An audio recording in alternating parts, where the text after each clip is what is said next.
Welcome back everybody to another video here on the channel, and today we will be going into our third video in this series over the Battle of San Jacinto.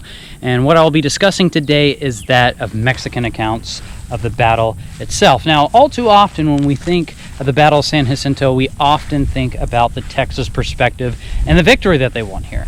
However, we often neglect what Mexican experiences were at this battle, what these troops would have experienced in the height of the conflict, and ultimately the slaughter that followed. And today we'll be looking at some Mexican accounts from the Battle of San Jacinto and get a different perspective on the battle and how Mexican troops came to view this battle moving forward. But anyways, everybody sit back and enjoy. And if you enjoyed this video, please like and subscribe to the channel, as well as hit that bell button to receive any notifications of future history content that comes out. Anyways, otherwise, everybody enjoy.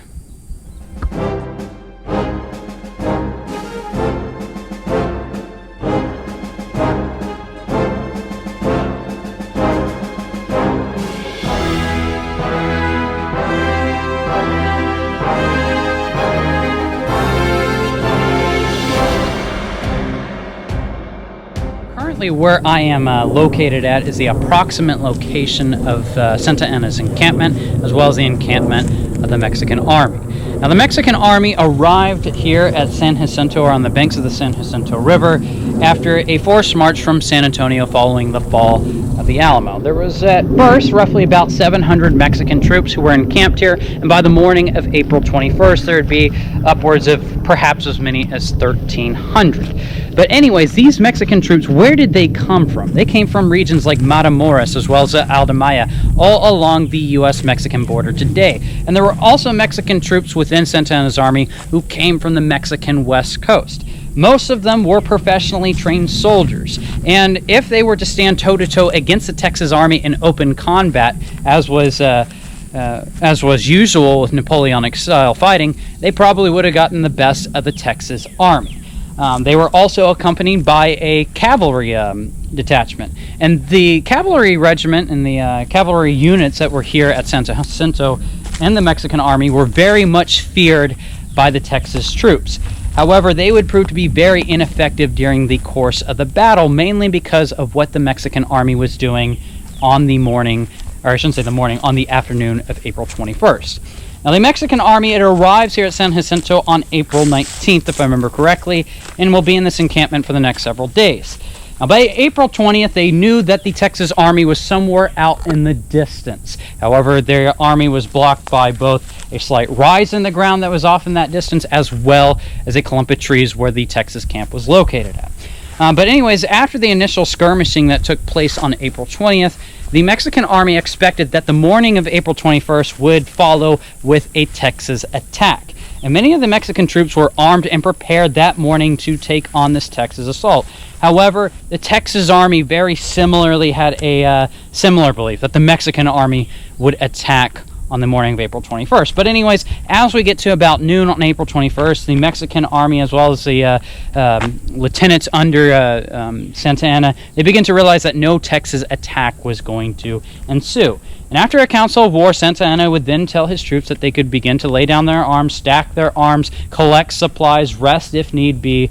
And this is where that idea of the siesta begins to take shape, of where they were at come 3 and 4 p.m. in the afternoon. Now, many Mexican soldiers will be taking naps and resting.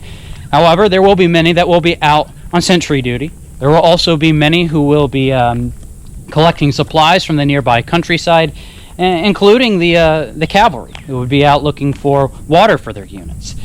And they will be in this state that they would be completely surprised by 4 p.m. on April 21st of 1836 here at San Jacinto. So for the attack that occurred at 4 p.m. on April 21st, what I wanted to do was go through a Mexican account that comes from one Colonel Pedro Delgado, who is a member of Santa Anna's staff, where he recounts the confusion that ensued as soon as the Texas troops began to emerge just out in the distance. And so reading from his account after the battle is that he would state, with the early morning actions, that no important incident took place until about 4 p.m. At this fatal moment, the bugler on the right signaled the enemy's advance upon that wing. His Excellency, Santa Anna, and staff were asleep. A great number of men were also sleeping. Of the rest, some were eating, others were scattered in the woods in search of proper shelter.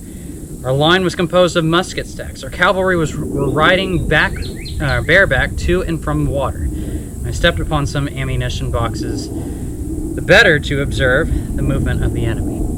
Now, as we had mentioned before, by this point the Mexican army, it wasn't necessarily in a siesta, but it was resting. It very much wasn't prepared to meet an offensive.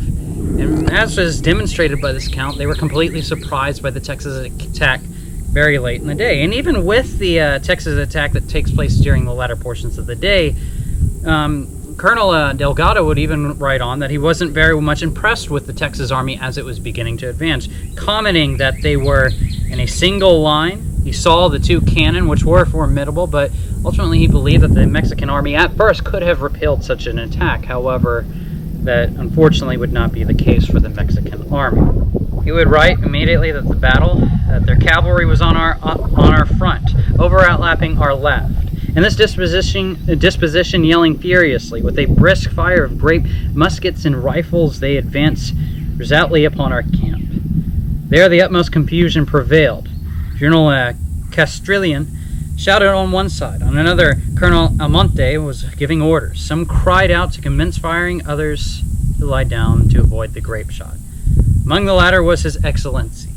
Now, this portion of the account is heavily disputed, as many question what Santa Anna was doing during the course of the battle. Santa Anna would go on himself, and we'll look at his account a little bit later on, that he was giving orders in the midst of the battle when all this confusion immediately was brought on.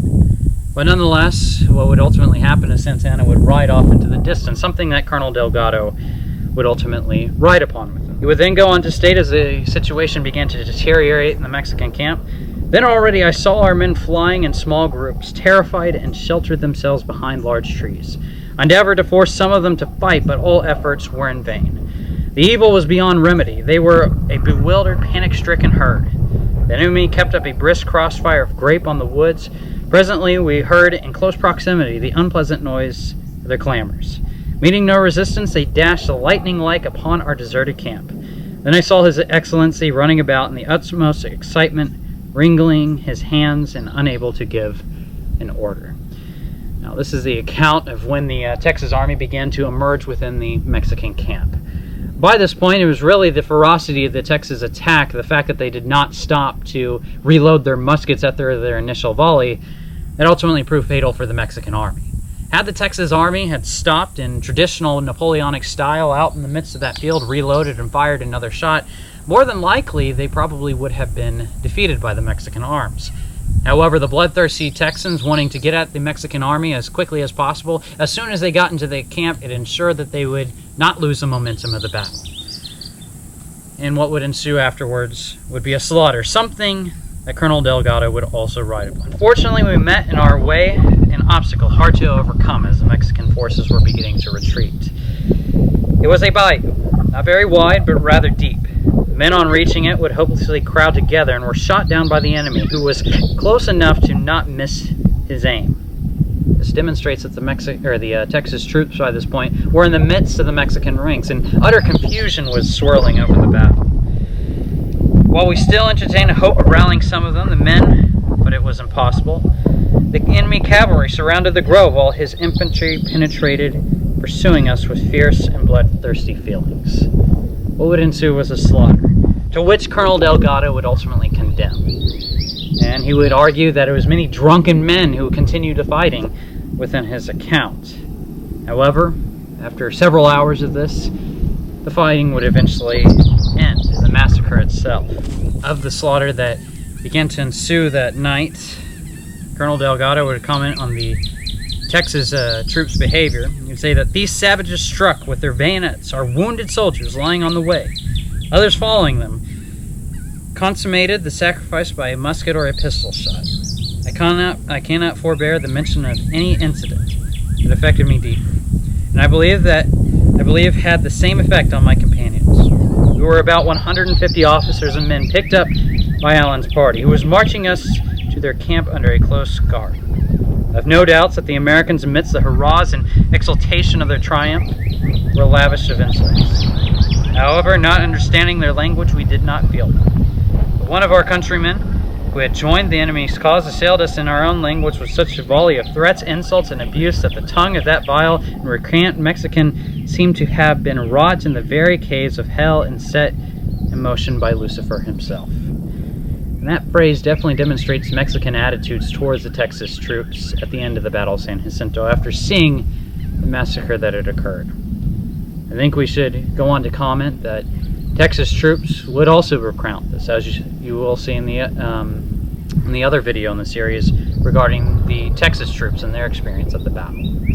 They would go on to slaughter drummer boys, as well as many others, influenced by their bloodthirsty feelings after the massacres at the Alamo and Goliad. But nonetheless, the massacre would die down, as he had mentioned. But the Mexican troops there would very much vilify the Texas soldiers who were there, giving us a different perspective of the Battle of San Jacinto. As confusion swirled through the Mexican camp, years later, Santa Anna would also recount his actions on the day of the battle, refuting much of the charges that Colonel Delgado, as we'd seen a moment ago, had mentioned, but nonetheless demonstrating what had actually occurred in his eyes, demonstrating very much so the actions of the Texas soldiers. Santa Anna would state after the battle, and years recounting on it, that all the evil was done, talking about the Texas attack and their ferocity.